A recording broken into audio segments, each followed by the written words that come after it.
Guys, ഇന്ന് രാത്രി വന്നിട്ട് കിടന്നു കഴിഞ്ഞപ്പോൾ 10:30 ആയപ്പോൾ എനിക്ക് പെട്ടെന്നൊരു ഉൾവിളി, ചില്ല് കഴിക്കണം, അതും ഫിഷ് ചില്ല് കഴിക്കണം. പിന്നെ നമ്മുടെ നാട്ടിൽ വന്നിട്ട് നല്ല പെരുമഴയുള്ള സമയത്ത് അതിൻ്റെ ഒരു ചാറ്റലായിട്ട് ഇവിടെ ഒന്നും മഴ പെയ്തു പോകും. ഈവനിങ് തൊട്ടേ വന്നിട്ട് എനിക്ക് ചില്ല് കഴിക്കണം എന്ന് ആഗ്രഹം ഉണ്ടായിരുന്നു മനസ്സിൽ.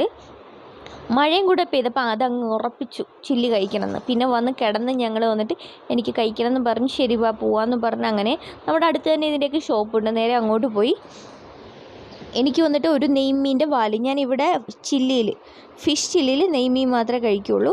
ഹസ്ബൻഡ് ഒരു മീൻ വാങ്ങിച്ചു, അതൊന്ന് ട്രൈ ചെയ്ത് നോക്കി, അതെനിക്ക് ഇഷ്ടപ്പെട്ടു. പക്ഷെ ഞാൻ വേറെ കഴിച്ചില്ല, ആ ഒരു പീസ് മാത്രമേ കഴിച്ചുള്ളൂ. പിന്നെ എനിക്ക് അത് കഴിച്ച് നോക്കിയപ്പോൾ ഫ്ലേവർ ഇഷ്ടപ്പെട്ടില്ല, അത് തണുത്ത് കഴിഞ്ഞപ്പോൾ ടേസ്റ്റ് ഒന്നും മാറിയ പോലെ. അങ്ങനെ ഞാൻ എൻ്റെ നെയ്മീൻ കഴിച്ച് മഴയത്തിരുന്ന് ആ റോഡ് സൈഡിലിരുന്ന് കഴിച്ചു, എൻജോയ് ചെയ്ത് കഴിച്ചിട്ട് വീട്ടിലേക്ക് പോന്നു ഗൈസ്. എന്നിട്ട് സുഖമായി കിടന്നു.